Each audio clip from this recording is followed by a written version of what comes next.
Can you hear me? Just be. I don't know who can you guys hear me? Wait a minute. Let me type in the chat.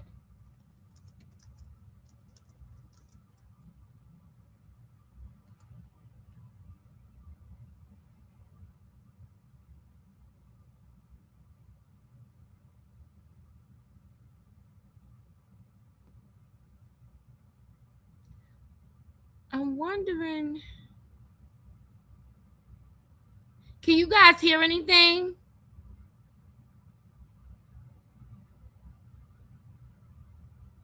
I don't know why it would be acting up. Let's see. I don't know. You okay, you can hear me now, Jojo. Just be, can you hear me?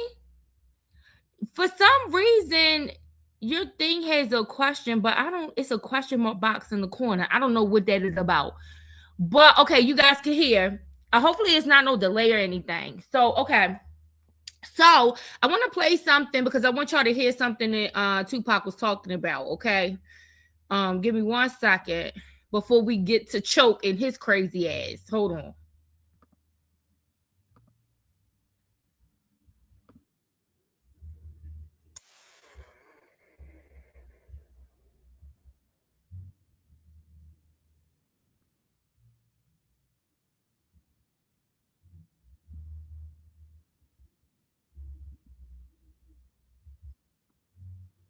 Step, step, step, crush, crush, crush.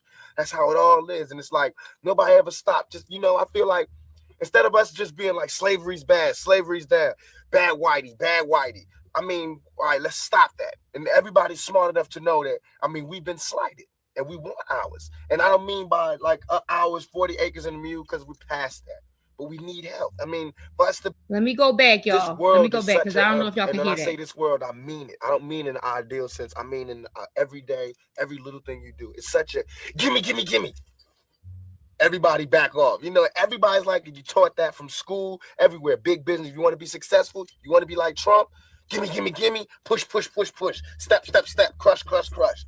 That's how it all is. And it's like, nobody ever stopped. Just, I feel like, instead of us just being like slavery's bad, slavery's bad, bad whitey, bad Jojo, whitey. I told you don't be putting that in here. I told you don't start that shit. And I know you heard me. We've been slighted and we want ours. And I don't mean by like ours, 40 acres and a mule, because we're past that. But we need help. For us to be on our own 2 feet, us meaning youth or us meaning black people, whatever you want to take it for us to be on our own 2 feet, we do need help. Because we have been here. We have been a good friend. If you want to make it a relationship type thing, we have been there, and now we deserve our payback. It's like you got a friend that you don't never look out for. You dressed up in jewels. Now America's got jewels, and they paid and everything, and they lending money to everybody except us. And it's like, everybody need a little help on their way to being, self-reliant. You know what I'm saying? That's the whole thing about the album, about the Special Olympics. Everybody need a little something and they to be independent. No independent person just grew up and was born independent. You worked and you learned teamwork and you learned cooperation and unity and struggle, and then you became independent. And we have to teach that and instill that. And why is it that they want to do that? If this is truly a melting pot in the country where we care about it, and Lady Liberty got a hand like this, she really loves us, then we really need to be like that. And it needs to be the black kids. If there's a white person who got money, then you need to help them. He need to help black kids, Mexican kids, Korean kids, whatever. But it needs to be real. And it need to be before we all die. And then you say, oh, I made a mistake. We should have gave them some money. We really should have helped these folks. It's going to be too late. You know what I'm saying? And then that's when you got to pay your own karma. And that's when God make you punish. When God punishes you. Because I feel like, it's too much money here. Nobody should be hitting lotto for 36 million and we got people starving in the streets. That's not right. He's preaching a word right there. That is just stupid. There's no way Michael Jackson should have, or whoever Jackson should have $1 million, $1 billion, and then there's people starving. There's no way. There's no way that these people should own planes and their people don't have houses, apartments, shacks, drawers, pants. People would say, well, they earned it. Now you go out and you're earned it. If they earned it, then I think that's good. And I think that they deserve it. But even if you earned it, you still owe. Because look at me, I'm not. Even if you earned it, you still owe. About somebody, I got to give them some mail. Even if you earned it, you still owe. $3,000 in my pocket, I feel like it's wrong to give that person a quarter. or a That's dollar. right. It's wrong. That's right. Only you know what you got in your pocket. And That's that's right. wrong. No matter what they do, if they take it and drink it, they take it and drink it. But I mean, you got. You understand? And we all know how hard it is, and it's not about if you good or you bad. So since it's not about if you good or you bad, we know that because he don't got don't mean he was bad. Or don't mean he's a criminal, or don't mean he's crazy or a drug addict, or none of that. It just means he don't got. And ain't it bad that you got 30? I mean, can you imagine somebody having $32 million? 32. $32 million. And this person has nothing, and you can sleep. You can still go to the movies Yep. about. I mean, There's a lot of I mean, people and doing these it. these are the type of people that get humanitarian Yep. awards. Millionaires. How can they be humanitarians by the Mhm. fact that they millionaires and there's so many poor people shows how unhumane they are. And this, you want to know what, y'all? I got to stop it right there because this live is not meant for this, but I have to say this. That was the whole teachings of Jesus when the rich young ruler came to him and asked him the question, what must I do to excuse me, guys. What must I do to inherit the kingdom? Right? The rules to inheriting the kingdom are simple. They are basic. And they are not what we think, or at least in my imagination, they are not.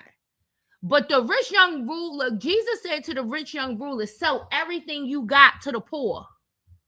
That's how you gonna make it in. Now, the rich young ruler came there and asked the question. He left with his answer, but he didn't have the willingness to do what he was told. He wasn't ready for the answer.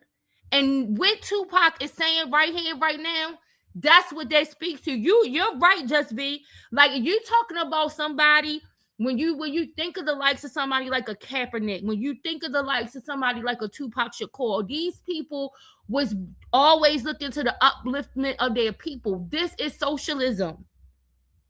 This is socialism at its finest. And I know that people think that socialism is something bad, that it's something dirty because of where we live in the world. But socialism is what we practiced prior to all of these other things when we lived in our own villages and tribes, and we did everything we could to help one another out, and we would barter one and trade one thing with the other. That's what it was about. How these countries that proclaim to be socialist, just like these countries that proclaim to be democratic, attempt to actualize is not what the theory is. It is not what the ideology actually is. The ideology of socialism on its face is what Tupac Shakur is speaking of right now. You know what I'm saying? And that bugs me. Not saying that when I'm never gonna be rich, and I'm never, you know what I'm saying? But I'm saying it's a struggle, and I think everybody deserves. And I think there's a way to pay these people. I think there is a way. It just takes to be revolutionary, and it takes to do something out of the ordinary. You know what I'm saying? Like, I think that if we just said, okay, I got an idea. No more porno buildings. You know what I'm saying? Let's build houses. Or no more polo games. Let's build houses for poor people. You know what I'm saying? Or look, okay, I know you're rich. I know you got $40 billion, but can you just keep it to one house? You only need one house. And if you only got 2 kids, can you just keep it to 2 rooms? I mean, why have 52 rooms and you know there's somebody with no room? It just don't make sense. Because don't nobody want nobody to tell nobody that. Because we think that because we are autonomous individuals, nobody wants nobody to tell them that. They think that it's some form of control for somebody to try to tell you what it is that you need to be a minimalist in order so that everybody can have, so that nobody will go without. They look at that as something bad. That is an attack. It is an attack on democracy. What Tupac is saying is an attack on democracy. It is why it was a curse word for you to be called a communist or a socialist at one point in this country, and still is today. It is the reason why people like Tupac, his family, the people who were around him, the Black Panther Party, all of the other organizations that came up out of those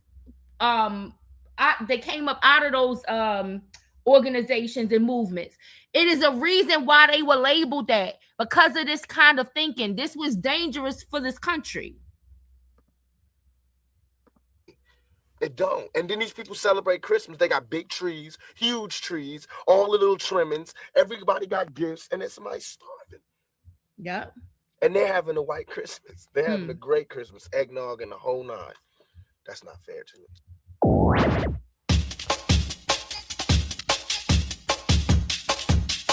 So y'all, I just wanted to share that with y'all because I thought that he encapsulated and embodied like all of the things that I always think about when he had that conversation. And I wanted to share that with you guys, since I wasn't sure if y'all ever saw that. I know it's lots of clips out here going around the Tupac speaking on different things and topics, but that was one of my favorites, is that one right there. It embodies everything that I think about on a daily basis of how with American greed. And it's not just here in America, but because I live in here in America, I could talk about the greed that I see and I experience here in this country. And because of American greed, we go around and we praise how we are the best country and we are so free and we have revolutionized and evolutionized and transformed so many different things, but we are still dealing with issues of homelessness and people being poor and having nowhere to live and all of these different things in a country where we have more than enough to supply those needs. And so when people ask, well, how can God let somebody be poor? How can God allow someone to suffer? That is not God, that is us. Because he has given us free moral agency, we have created conditions where we are okay with seeing that happen to our fellow man. And that is one of my favorite conversations that Tupac has, because I think that he encapsulates and embodies that conversation. So I wanted to share that with you guys before we get started on today, right? So I told you I'm gonna read you guys the information that was a motion filed in order to have a sequestered jury, okay, and also to suppress some evidence.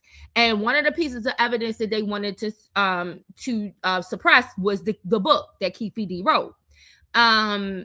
Give me 1 second. I want to let me just do something real quick. Okay, the book that Keefe D wrote, and so um they want to suppress that book from being entered into evidence, because from what I understand from some of the pretrial proceedings, the evidence that Greg Caden has will not be used in this trial.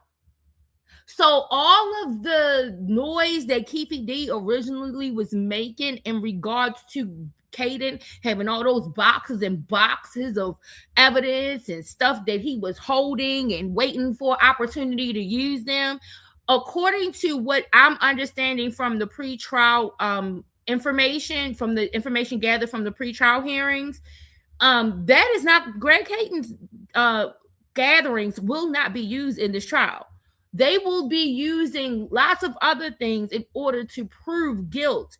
According to the prosecution, this is what they are saying they're going to be able to establish and what they are going to be able to prove, right? But no evidence from Greg Caden will be used. As a matter of fact, Choke is going to say this. Now, I don't know if this is true or not, because I haven't gotten to this point of hearing it. And I think I would much rather hear a legal professional say it than Choke, because I don't know where Choke is pulling from on this. There are some things I can say I can count on Choke for, right? But when it comes to this, I think I would rather wait until I hear if AV has been doing some trial coverage on Keefe D's trial leading up to her actual coverage of the trial. So I've been looking in on that, and I hope some of you guys have been looking on that too. But I would feel more comfortable if she was presenting a witness list, because we would know that actually came from actual court documents. I don't know. Choke was reading something, but I don't know if it actually came from the court documents. And the reason I say that is because Keefe D's attorney, Mikhail Sanif, I think that's how you say his name. He was like, I think he was saying like they don't have a definite witness list yet.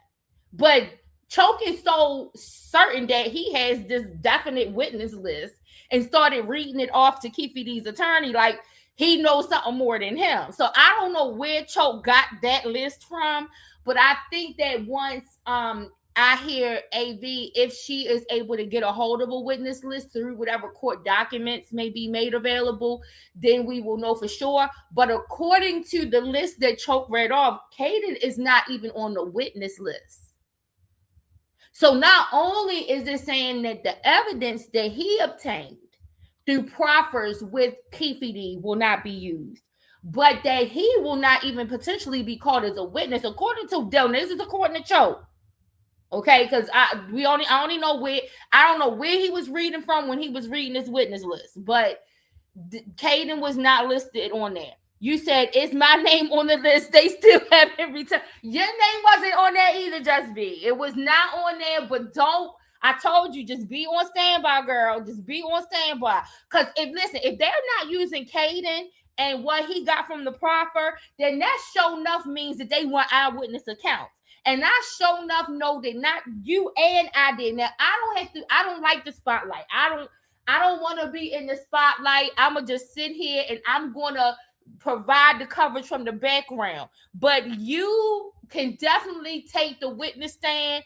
And it looks like the direction they going in, they are zeroed in and focused on the specific things. They don't want all the stuff that these people been talking about on the internet. They don't want none of that. They don't want any of that. You said, Jessica, you said Choke is a nutcase. Remember when he was freeing all kinds of, oh yeah, wait a minute, he's trying to free Keefe D. I'm about to play something for you, y'all, that he just said in this interview with Keefe D's lawyer, right? Choke is crazy. You said, I think he was reading some of the grand jury. Yeah, I think so too. I think he's confused, JoJo, about what he's reading. I think he thinks that that's the witness list for the trial, but he might have a witness list from that grand jury. I tend to agree with you on that. You said, I'm gonna start crying and everything. All eyes. Listen, girl, put on a show, because it's gonna definitely be a show. Okay, this one is definitely gonna be a show. And so, according, like I said, I don't know what it was he was reading, but it did not have Caden on the witness list. And so he might not, if Choke is right, he might not even be called on the witness as a witness. But I want to read to you guys, this article is coming from Fox 5 Vegas, okay? And the article says it was published, I put this in read mode, so I might not be able to see when this was published, you guys. But the title of the article is Las Vegas Judge Denies Motion to Sequester Jury, Suppress Evidence in Tupac Murder Case. So it says trial remains set for August the 10th as judge rules Dwayne Davis book and police interview statements are admissible. Now, wait a minute. I want to say something, right? Because JoJo, let me ask you this, because you probably would know this better than me. Where does Keefe come from? Is that like his middle name or something? Because I know his real actual name is Dwayne Davis. But wait a minute, his attorney is up on Choke saying Keith. His attorney is up on Choke, no joke, saying Keith. And I find something like that's making me a little bit suspect about this attorney. Okay? Because I never heard nobody call him Keith. Is his middle name Keith? Where does Keefe come from? If you could, you said, Your Honor, can I have a mental size and tissue?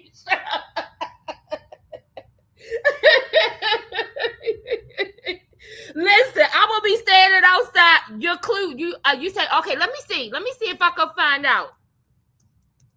Let me see if I can find out before I say this.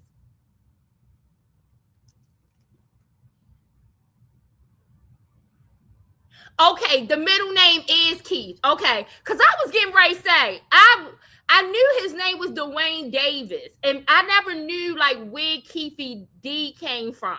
But yes, his middle name is Keith, so he called him Keith, and I'm like, it's Keefe, sir. It is Keefe. Okay, we don't know who is Keith. Who we know Dwayne, and we know Keefe. Who is Keith? Right? That's what I'm about to ask that man. But his middle name is Keith. So yeah, I guess that's maybe some people call him that too. I don't know. But I say it's gonna be either Dwayne or Keefe for me. Okay. So the article, we're gonna read the article. So it says Dwayne Davis's tell-all book to be presented to jury in Tupac trial. And it says a Las Vegas judge denied two motions from Dwayne Keefe D. Davis. See, even the media said, fuck that Keith. Fuck Keith. We don't care what's on the birth certificate. His middle name is Keefe D. Okay? So it says a Las Vegas judge denied two motions from Dwayne Keefe D. Davis's attorneys Tuesday, ruling his tell-all book will be admitted as evidence and rejecting the request for full jury sequestration in the upcoming murder trial connected to the 1996 death of rapper Tupac Shakur. The judge ruled from the bench that Davis's book, which prosecutors describe as essential to their case, will be allowed at trial. Had Mr. Davis never opened his mouth, never written the book, he would probably not have been prosecuted for the crime, a prosecutor said. Everything in there is admissible because he chose to release it to the public and profit off it. The judge said there was really no question about the book's admissibility. Mr. Davis got the manuscript and made no edits, the judge said. I find there is no legal argument to exclude the book. Now, that's what people need to understand. Because I know everybody keeps trying to put emphasis on he got help to write the book, somebody else wrote the book, but there is a process to book writing that is followed. And it's followed for a reason. Reasons just like this, in case some legalities result from it. And had Keefe D presented edits to the book, to the editor, to change different things in the book, then that would, no, it wasn't listed as a fictional book though. And that's what I said, all of these things matter. And I know that a lot of people keep talking about, oh, he didn't write that book, he had somebody else write it for him, he blah, blah, blah, blah, blah, this, that, and the other. It doesn't matter. This is a legal process. This is a legal proceeding. And he had an opportunity to present edits to change any of the information in that book that he maybe did not agree with, and he didn't present any. And I am pretty sure that editor is going to be, or the editor, the publishing company, the editor, all of them are going to be probably witnesses. There are going to be witnesses that people don't think are going to be witnesses in this case. Like, so many people think that they know who the witnesses are because they've listened. Just like when you look at situations like the Diddy case and some of the other high-profile cases that we've seen, and people have been really like kind of disappointed because they expected one thing on the witness list and then got something else. But that's because they were listening to internet conspiracies and not reading the indictment. It is a difference between looking at internet conspiracies and then looking at the indictment. They have to stick within the scope of the indictment. And so your internet theories and conspiracies and all of that, it doesn't mean anything until maybe something supports that indictment. Something that supports that indictment. And some of those interviews that he did potentially will support the indictment because those interviews are coming from the horse's mouth, right? Some of that book is going to be considered. It's not like just like Daddy's Little Freak, because Daddy's Little Freak was not written by R. Kelly, so it's not the same. Like, this book has Keefe D's name on it. He had an opportunity to present edits to his editor and publishers in order to make sure that this book was accurate, because it's not considered a fiction book. And he did not do that. He moved forward. And what his motive was for moving forward, it doesn't matter. And you're going to hear his attorney say that in a motherfucking minute. I'm glad you saying this shit. because you're going to hear his attorney say this shit in a minute. Because Choke think that he just as smart as you, and then said this same damn shit to the attorney and came up with a damn analogy. And Keefe D own attorney debunked that and said, that is not going to be an adequate defense. A dead on arrival. Like, that is not no argument we can take into court. Straight up. His own attorney says this to Choke. I'm glad you said that. You fell right into the trap. Right into it. His attorney is going to say it, right? And so it doesn't matter. He had an opportunity to make sure that that story was accurate. He was putting that book out as an accurate piece of work. It was not a fictional book with the names changed in order to protect the innocent, or parts of it. It was no disclaimer to say to the public, parts of these events are fiction or based on fiction. Parts of them are based on true. You said, I'm going to show you tomorrow. You don't got to show me shit. I'm going to show you what his attorney said. I'm going to show you what defense his attorney says he's not using. Okay? His attorney is saying, this Choke already, this is what's wrong with these internet people thinking that they the strategists. The internet people thinking they the strategists, and the real people who do the work say, X that out. That is not a defense. That is not a defense. We cannot go in there with that. We will lose the case if we go in there with what the fuck you telling us, what y'all telling us. And especially based on what they know and what they know to be facts and what they know about the facts and the evidence and the material things in the case, right? So, I just wanted to stop right there and say that. I'm going to go back to reading the article, so I'm going to be on the other side. But I don't care. This is how, listen, I don't care what conspiracies are saying about this shit. I care about what is going to happen in the actual courtroom. You said, JoJo, why do you want Keefe free? Seems you are always on the side of the... Exactly. Criminal minds. Straight up, just be. So let's continue. So it says defense argued statements were involuntary. Okay, so this might be a defense, or this was a defense that his attorney attempted to mount when trying to suppress the book as evidence. He didn't come out saying none of the stuff these people on the internet has been saying. He makes a argument for that the statements were involuntary. Okay, so let's hear what he had to say. So defense attorney Michael Sanift argued that statements Davis made to police in 2008 and 2009 were involuntary. People were telling my client, this isn't a big deal. We are getting information. Sanift said, we believe the statements made at that time are involuntary.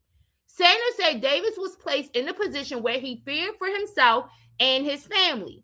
They got Mr. Davis in a position that he was afraid for himself and his family. Now, wait a minute. I got to stop there, y'all. I got to fucking stop there. Because you was in fear for what? You was a drug dealer. You was a gang member. And you didn't want to go to jail. So, you can go ahead and challenge it all you want. The question is his lawyer going to go in with what you're saying? Hell to the no. The lawyer is going to say it to Choke. I'm going to play it for you in a minute. Stop trying to distract.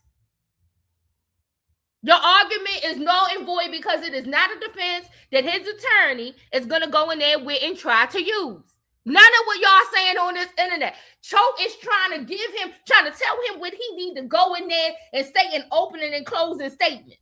I'm going to play it for you so you can hear it in a minute. Okay? So, the threat to the family was that Keefe D. was going to go to jail on some drug charges and maybe some other murder charges of somebody else that he done did. Who knows? We don't know all of what he was being charged with. But that was the threat to your family that made you go and tell this, what you now say is a lying confession. Right? So, his lawyer said Davis was placed in a position where he feared for himself and his family. They got Mr. Davis in a position that he was afraid for himself and his family. We have an individual who gave an involuntary confession. That's why we are asking the court to suppress the 2008 and 2009 interviews and the book. The judge partially sided with the defense on that motion and said, so, I'm not necessarily saying it's admissible. I'm saying it's not involuntary at this time. Okay? So, there's a partial sequestration approval. The judge denied full sequestration of the jury, approving only partial sequestration. Under full sequestration, jurors would have had their phones taken and been housed in hotels for the duration of the trial. Instead, the court said it will take steps to shield jurors from media coverage of the case, maybe accommodating jurors through the back elevators so they are not in the hallways. Sanov said of the measures being considered. The judge said she expects a large jury pool due to the publicity surrounding the case. Details on shielding the jury from media coverage are still being worked out.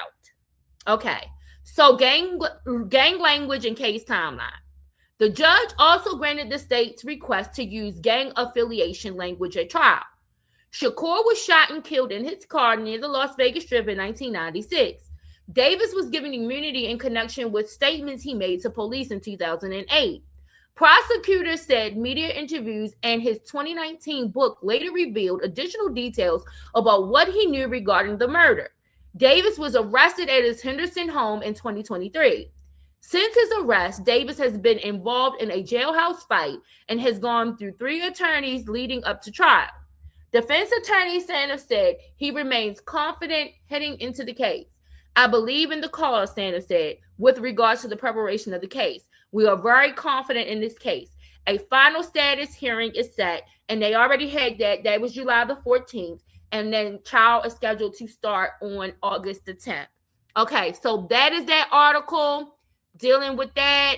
So now, the next thing I want to go and play for you guys is Trump. You said you got permission. I'm about to play a piece of it now. I ain't getting no. I don't need no permission. I'm about to play it now. And if the live gets taken down, I don't care because I ain't on here for no content creation anyway. I'm just on here to talk my shit. So I'm about to play a piece of it now, so that you can hear what he tried to tell this attorney. Okay, y'all listen to this.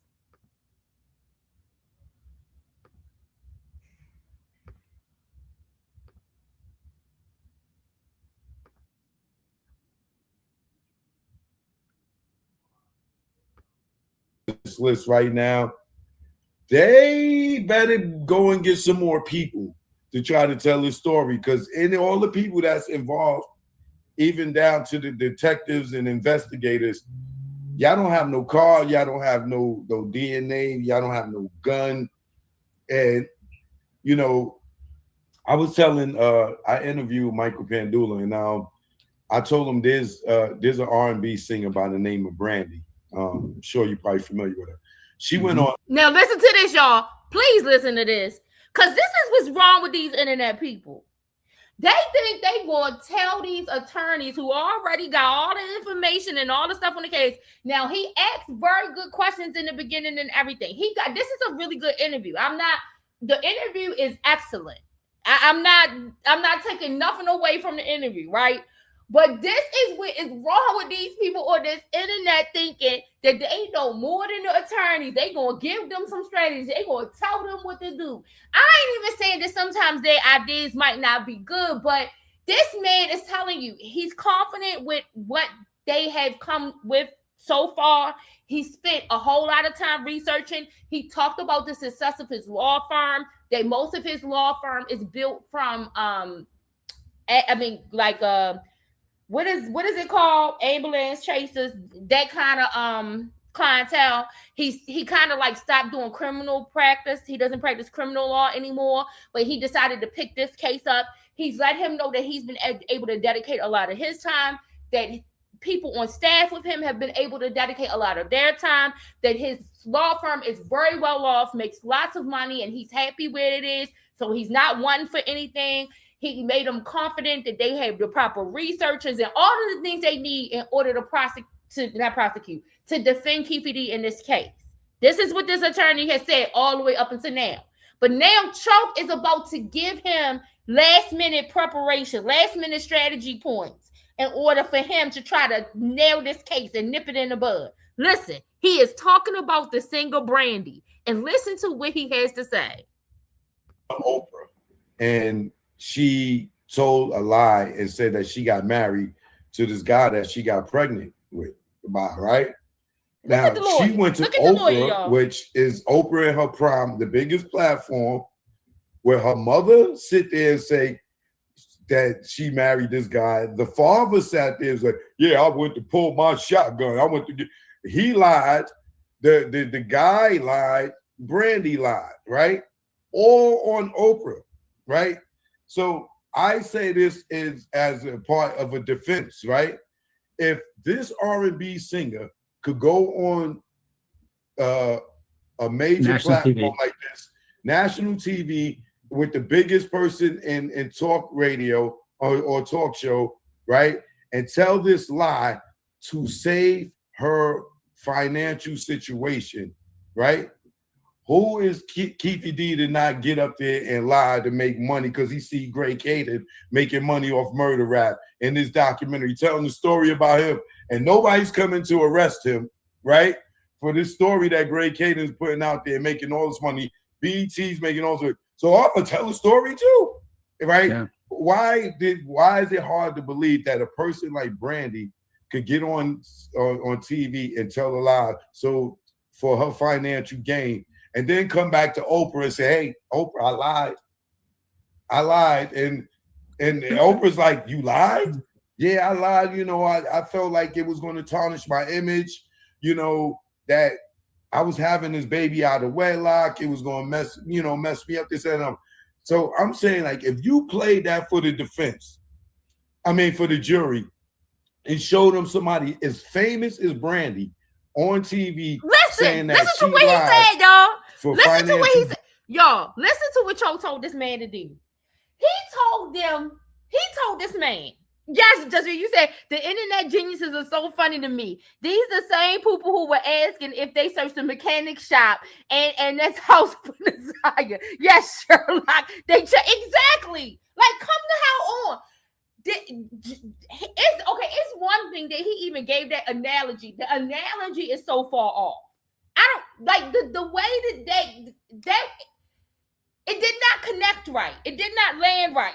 You said lying about your baby daddy is much different than wait a minute. Keefy D's lawyer is going to tell him this, just what you just said. He's going to tell him this. And he's going to explain to him like how your analogy is just so ridiculous to this situation. But for him to suggest that Keefy D's attorney go and get a TV. I know back in the day, I know they used to wheel. Remember back in the day when we had them TVs that they used to wheel into the classroom and shit? I can just imagine somebody. I know they don't do that no more. I know right now, most of the courtrooms, they got TVs built into the courtroom, right? But I'm just saying, let's just go back. Let's just go back and take it back. And imagine a court clerk wheeling in a television, or one of the bailiffs or somebody wheeling in a television in order to put in a cassette tape. We going far back, y'all. We going back to cassette tapes, okay? Imagine somebody, you just sitting there, and they wheeling in a television with a cassette tape. And when they pop the cassette tape into the VCR, right? We going back, far back for this one. Because this is the dramatic effect I needed to have in order to understand how ridiculous this was sound when you see it, right?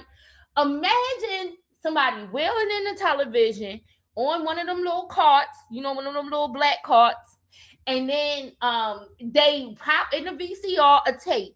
And on the tape, you sitting in a murder trial, you waiting for them to tell you how Keefy D murdered one of the most prolific rappers of the 90s, right?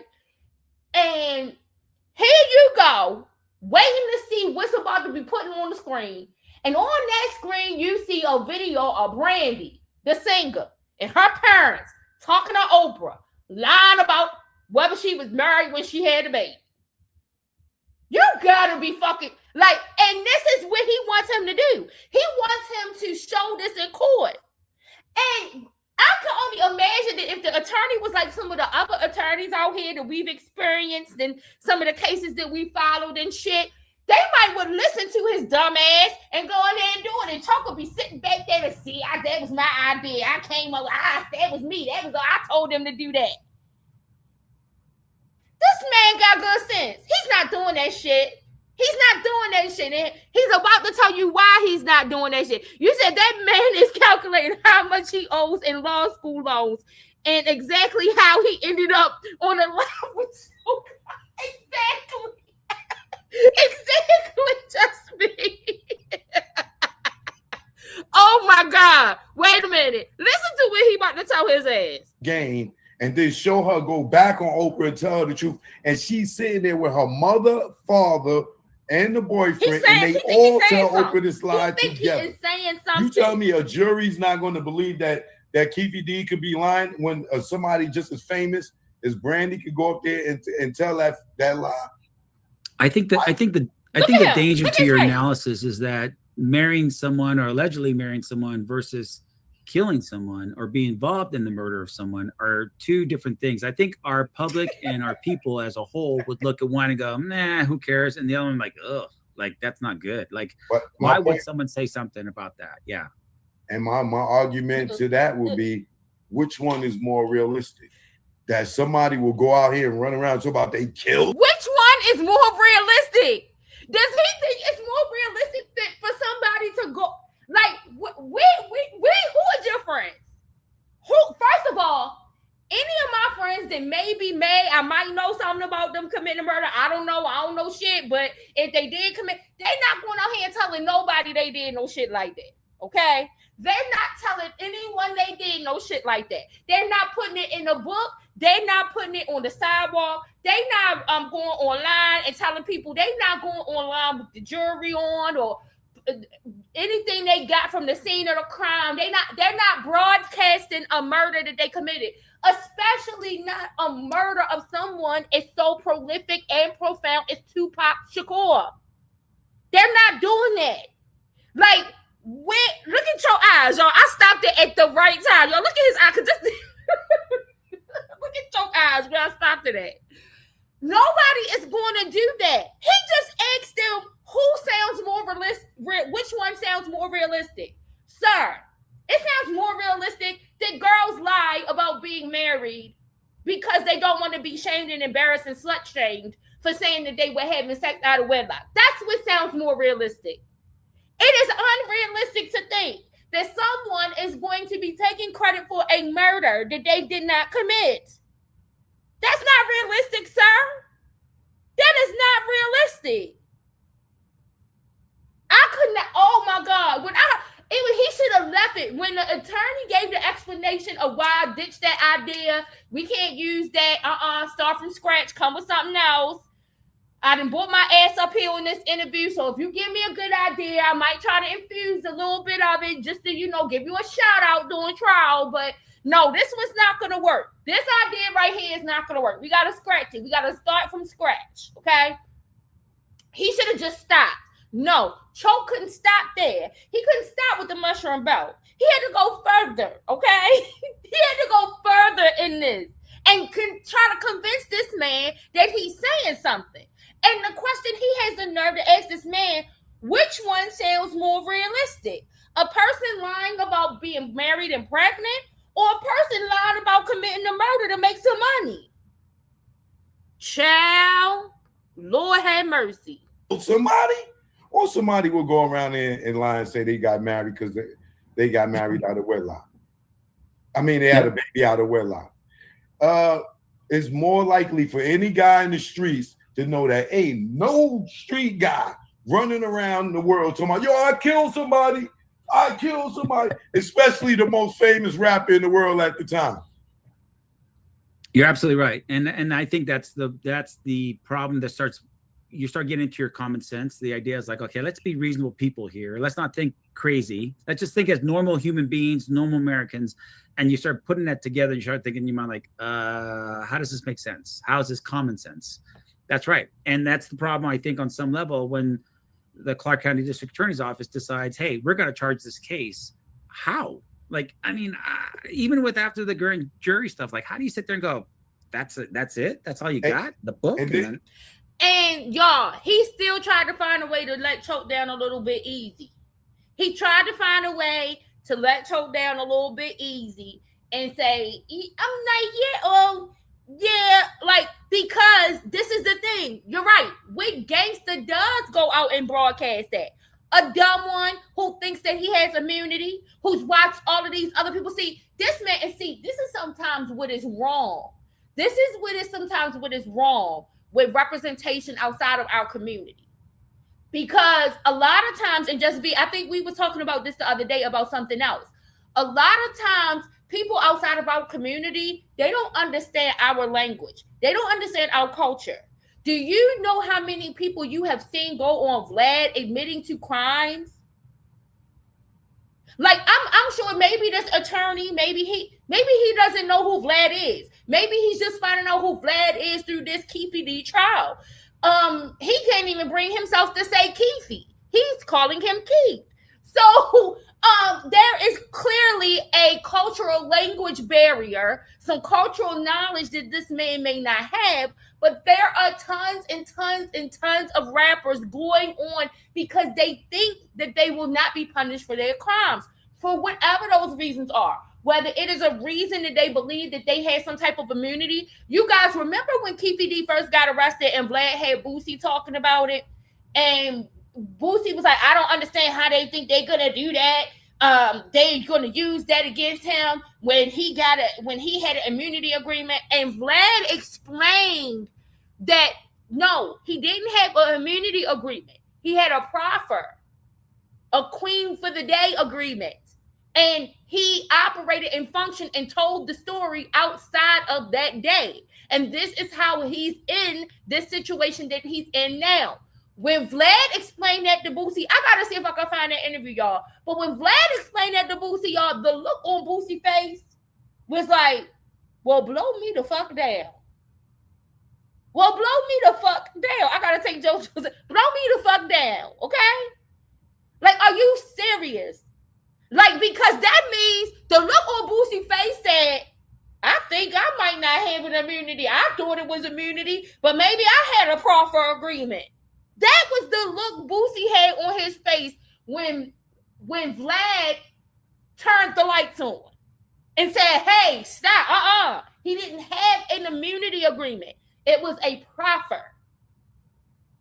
So this is the issue, and this is the problem, is that this attorney, he's buying into what Choke is saying in relation to people shouting out from the rooftop that they committed crime, right? Going in places and shouting it out. But he's not understanding the culture, and the culture that now, if they think they're not going to be caught for doing it, there are lots of people going onto these platforms and talking about the crimes they committed. Lots of them. Shit, Keefe D committed a lot of crime. His previous attorney went into the courtroom and said, in trying to get him a bail, says that Keefe D doesn't have to discuss the crime that he, in relation to the Shakur unaliving, because he's committed a whole lot of other crimes that he can connect with WEC 100 and talk about in order to make money. He doesn't have to talk about that one. So, come on. Come on. There's a language gap. There's a barrier, a cultural barrier that this man is not familiar with that would make him slightly connect with Choke on this issue. But Choke knows better because he knows that that's what these people do. So that's even absurd for Choke to even say that out of his mouth. How many people go out shouting that they committed? A whole bunch of them. A whole bunch of them have gotten on this internet and admitted to committing crimes that they felt like they would not be prosecuted for. And here's the most foolish thing that they saying as a defense. He said, "Oh, this is real. This is real." Like, hello, in hip hop, the word "real" means you can say if something's real and ain't real. Just V. I don't know if Keefe D had a lawyer when he negotiated that proffer. I definitely know if he had one, that one should have told him and explained it to him. It's possible that if he did have an attorney, that his attorney did explain it to him, but these people think they is so goddamn smart, and they will throw out the window. They don't care. Like, some of them don't even understand. They'll say they understand what the attorney is saying, don't understand. Just like they'll say they understand what the doctor is saying and leave out and don't understand. Like, it's so it could be that. It could be that his lack of understanding of what the attorney said. Jojo, you said you asked the same thing, but I tend to think, because according to how I've heard Kaden talk about their meeting, to me, it did not sound like Keefe D had any attorney. And the thing is that I don't think, and they would have to be someone who has this experience in this field to confirm this. But from how the interviews that I've seen Kaden do, he does not ever mention Keefe D having legal counsel in there with him when he was talking to him. The reality, though, is that they have the right to counsel, but if they don't exercise that right and say, I want counsel, then he's okay to talk to him without it.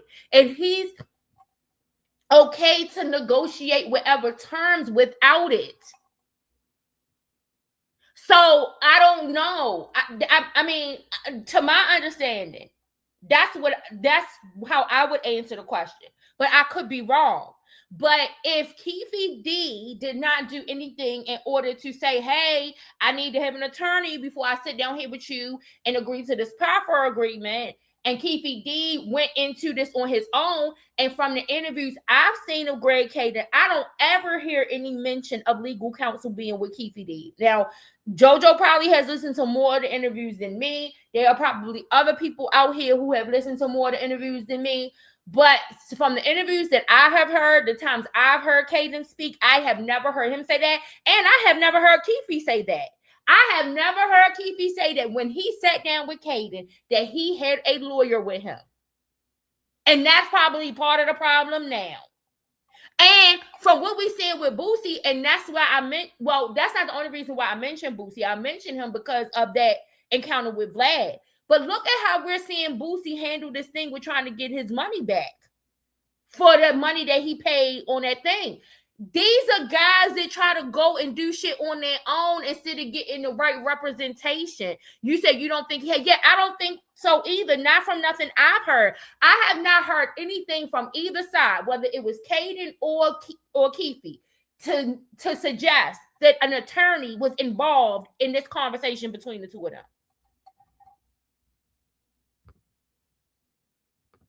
Like J-Lo, she got a song to him, I'm real. She ain't real. Like, she wasn't in the streets banging and shooting and selling drugs. Listen, y'all, choke me. Yeah, just like you do them R. Kelly emails and shit, text messages or whatever the hell they was real. They wasn't real. Choke is a damn mess. Exactly, just me.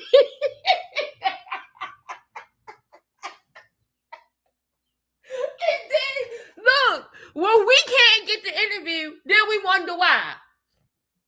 When we reach out to someone of this man's nature, the next person who reaches out to him and try to get an interview, he's gonna have his team do some more research on them. That he might deny doing the interview. Because it is. Very, very serious, just be very serious. This is crazy. This is why I had to come on here and let y'all hear this. Like, she's not real, but it's a slang to say that I'm real. So just because you holding a book and you're saying, oh, this is real, get it from the real dude, like I'm real, doesn't mean technically I'm under oath saying this is the truth. Real can also be a slang in our culture. And, right? And I think that's where the danger comes into play. I think if people just say, well, he said it, so it must be true. Like, I mean, why else would he say it except it was true? And the problem is when we talk about it in those terms, the only time that really should be true is when it's under oath, right? You know, the person's under oath, he raises his hand, he says, I promise to tell the truth and nothing but the truth, so help me God. And then he just starts doing the book, right? And he says, the whole book is under that oath. Who does that? No one does that. any interview where I'm sitting here with you, for instance, having this conversation, we just believe this to be true. But is it really true? Well, I didn't raise my hand and swear to tell the truth, the whole truth. And that we know this, but at the end of the day, it still doesn't rise to the level of beyond a reasonable doubt. You need to have a fact. And we take people who testify under oath to be the truth, right? Unless it's proved otherwise. And so, oh, come on. Like, to me, that's the part that you just go look at it and you go, oh, dude, seriously. Why? And I feel sorry for the prosecution if they using the book as it being real. Because in the book, he said that he met with Suge and Tupac in front of the MGM Grand on Friday. We all know they didn't drive out of there till Saturday. So how could he have, man, if Suge got out the car and said, what's up, big dog? You know what I'm saying? And on Friday, and all the girls was like, oh, they was jocking Keefy D and everything. And, you know, and he said this all took place on Friday. I seen them the night before in front of the MGM. That's a lie. None of them was there. So why would you use the book as it's real when it's I can tell you 5 lies in the book. He said Big Meech in him was with him from BMF. So let me stop it right there because I have an idea, y'all. I have an idea of what the prosecution might be doing because you can, okay, just like the defense attorneys have their ears to the streets, the prosecution have their ears to the streets too. They have their researchers. They have people who are looking into things and researching things, right? And so I'm sure that they are aware that there are some contradictions in Keefy D's storytelling. Just let me flesh this out real quick so y'all can hear me out and hear what it is I'm thinking. So they have their own researchers. They have some of the best researchers. They have their ears to the streets looking. I'm pretty sure they've seen all of these interviews. They've had their researchers comb through these interviews to see what statements are inconsistent, what statements are consistent, what they need to connect, what they need to throw out, right? You said a good lie contain exactly, Just B, exactly. And this is another thing about a criminal mind like Keefy D. And I said this a few days ago. A criminal mind is, let's look at, like, for instance, let's look at what Lil Woody did, right, during the YSL trial. He told them people when he was in that room talking to them some of the truth. He told them some of a lie because he knows, what did he call it? Finessing. Now, some people will say, well, do you really think that Keefy is smart enough to do that? Yes, I'm smart enough to think that he thinks he can finesse. Yes. That's what he thinks. He thinks that he's finessing these people because all he's worried about is being free of the crimes that he did commit. He don't give a damn about admitting to some shit that he possibly did actually commit, or maybe something he might have known something about but didn't actually participate in at the level that he claims. He's going to tell enough of the story to convince them that he did something, but if they don't make good on what he said, he told enough of a lie in order for him to try to get out of it at a later date. And that's probably why he can't remember what truth he told, what lies he told, what have you, right? But it's something deeper than that I think, because I think that what the public, with a large amount of the public, and what a lot of maybe his legal team might possibly think, but they might be smart enough to know this. They might be going along with it in the public, but that defense team might be prepared for this. That book is merely an introduction into charging him for the crime. And the reason why is because he spoke about it outside of the confines of the proffer. And I think that that's what the book is going to be. You essentially the majority of it is going to be used for, to say we were within right legal scope to be able to charge him for this crime because he violated the conditions of his proffer agreement by publishing this book. See, a lot of them think that book is going to have a whole lot more weight. Like I said, remember when I just said to you, like, people get disappointed at trial. They get disappointed because what they thought about the evidence wasn't what's actually presented. What they thought about the witnesses was not what was presented. What they thought about the testimony is not what is presented. You have to follow the indictment. And what we need to do first in following this indictment is get to a place where he's able to be charged outside of that proffer agreement. And the thing that allows him, the evidence that allows him to be charged outside of that proffer agreement is the book. That's what allows it. That's why it is admissible. That's why it is evidence. Because that book and him speaking about something that he was under proffer not to discuss is what leads us into the charge. And I think that there might be pieces and things in the book where they will find consistent statements that he made in interviews that he did, along with whatever other witness testimony and other things that they might have that prosecution has prepared to present in order to prove their case. But I think the fact that they think that this book is such a major focal point as the actual evidence throughout the case, I think they're given two. This is the thing. The book has a lot of weight because it's how they charge him. It's how they charge him. That's what gives it weight. The content of the book, they are going to look at the contents of the book and then the contents of other things that he says, connect those statements, and that is how they are going to form their theory. That's my opinion. I think it's going to be a huge letdown for people to think that this book is everything in this book is going to be that the prosecution is counting on that to say all of this content in the book is evidence. No, they are picking out the pieces of the book that they can make consistent with what he said in other interviews, things, other things that are all already known, or part is fact, or part is evidence, and that is how. Now, that's what I would think. That's what I would think any good prosecution. That's the angle I would conceptualize them going forward with. But again, I could be just acting like Choke, and I could just think that I know the strategy.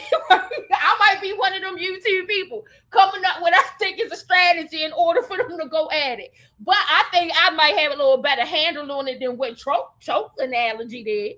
But I don't think that book is going to be what people think. That book is how they charge Keefe with the crime. The fact that he violated his proffer agreement and discussed something that he was not supposed to discuss. And that's what led to his arrest. He could, in an attempt to go out and sell the book, he does all of these interviews. In those interviews, he make all this money. They're setting the stage for how he got charged.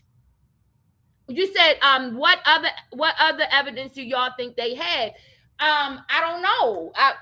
I know somebody said some kind of phone call between him and Suge, and you have some other people who may have been a part of some statements that were made. I don't know all of what else they might have, but what I know is that book and the promotion of that book is what led to the charge. That's why it has to be evidence, because without that, he was under the proffer. They have to show how he violated the proffer agreement. The book is how he violated the proffer agreement. Because at that book, and then all of the things he did after that is what led to the arrest. So that's what I think. I think that there is too much focus being put on the book as being the major pieces of evidence to the crime. I think that things from the book will tie in the crime, but I think they have other things that are going to corroborate those pieces of the book that will complete the theory. That's what I think. They're not counting on everything in that book to be fact. They are counting on what they know through either witness statements, eyewitness testimonies. I don't know if that is any of that, but I'm just saying what would standardly be there, right? Eyewitness testimonies, other witness statements, things that people that the witness may have directly said to others. Like I said, I think they said something about some kind of conversation he had with Suge. The all of these, whatever other things they have, they are going to sift through that book. They're going to sift through these public interviews that he did. They're going to find the consistent things. They are going to stick to those things. And that is how, but the book, the reason why the book is so important is because the book is how Keefe D violates the proffer agreement. To me, that is the significance of that piece of evidence. That is the importance of that piece of evidence. And I think that in opening statement, the prosecutor will create that scene for us. They are going to create the scene and set the stage that it is because of this book that we are here. Now, I'm sounding like Choke trying to tell them what they need to be saying in opening statements. But this book is the reason that we all are gathered here today. Because he, in this book, violated his proffer agreement. Would you consider grand jury testimony? I guess they'll bring in some of the people that testified in grand jury testimony. So they're only gonna, I guess, refer back to grand jury testimony as it pertains to how those individuals testify in the trial. Now, if somebody passed away, they testified to the grand jury, then maybe they would directly use that grand jury testimony or see if it's a way they can get it in. I don't know if that's possible, but I think that the only way they will refer back to grand jury testimony is in the event that the witnesses do something to impeach themselves in testimony, and then they need to refer to their grand jury testimony on either side, whether the defense feels like they needed to use it or the prosecution feels like they need to use it. But I don't think that if the witnesses testify along the lines that they did to the grand jury, it's no reason to use the grand jury testimony because it would just repeat. Why use that when you have the witness? But if something different is said, of course, for either side, like say, because it doesn't have to be just that the defense is showing that there's something inconsistent from the grand jury testimony. The prosecution can end up having to do it because the prosecution, I don't think that Lil Woody testified to a grand jury in a YSL trial, but say he had, right? They used other statements that Lil Woody made to law enforcement, but say he had testified to the grand jury in a YSL indictment, then they could have try to find a way, I guess, like to bring those statements that he made in the grand jury to the court because of treating him as a hostile witness or whatever, even though he was their witness. And so I don't think that the grand jury statements are going to be needed outside of the scope of in case it needs to prove inconsistencies with the statements at trial. Other than that, if the witnesses who testified in the grand jury come to trial and they testify according to the same way they did to the grand jury, it would be no reason to refer to that. But I guess if, it's possible. But you guys, I just wanted to share that little bit with you. Go over the show, watch the whole interview. Like I said, it was a good interview. It was. I just wanted to come talk to you guys to bring out that highlight about what he thought would work. Choke's strategy for opening and closing statements. He thought that it would be brilliant to bring in the idea of Brandy lying about her pregnancy with her parents alongside her in order to protect her reputation and use that in order to defend Keefe D. He also thinks that the lawyer should quote J-Lo's lyrics in I'm Real to say she's not really real. So she's able to say something that's not real. So this is why Keefe said something that wasn't real. Choke really presented these things to this attorney thinking that these things would help work to free Keefe D. And with that kind of thinking, it ain't freeing no damn body. Okay? So thank God Keefe has a trained, well-established legal counsel who can figure and sift through what needs be in order to try to defend his client in a defenseless position. On that note, you guys, JoJo, Just Be, everybody watching in the bushes, thank you guys for coming in and talking with me about this. We will continue to bring updates as new things happen. I am monitoring the David case, you guys. I wanted to say this. I am monitoring what is happening with the David and Celeste Rivas Hernandez case.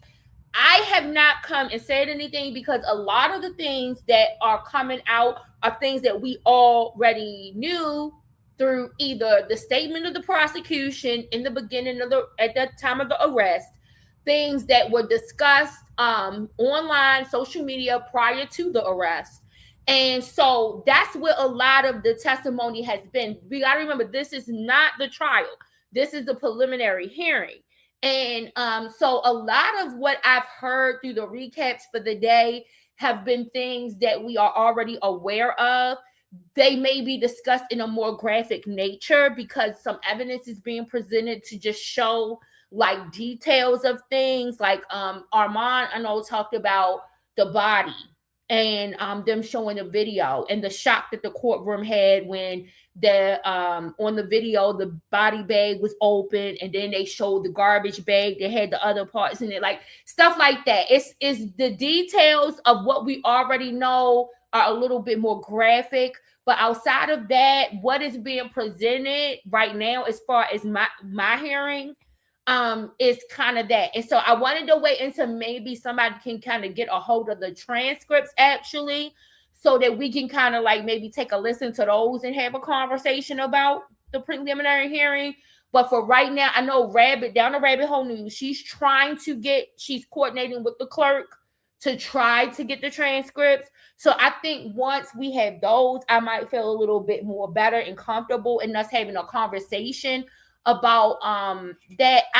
I'm trying to get on the pacer because and I think I'm doing something wrong. I think I'm setting the account up wrong or something. I got to see what it is I'm doing, but I'm trying to get an account with Pacer because the Little Dirk trial is I don't think it's gonna be any cameras in the courtroom, and I don't know what the media will have access to be able to do as far as with their devices and if there will be any real-time reporting coming out of there.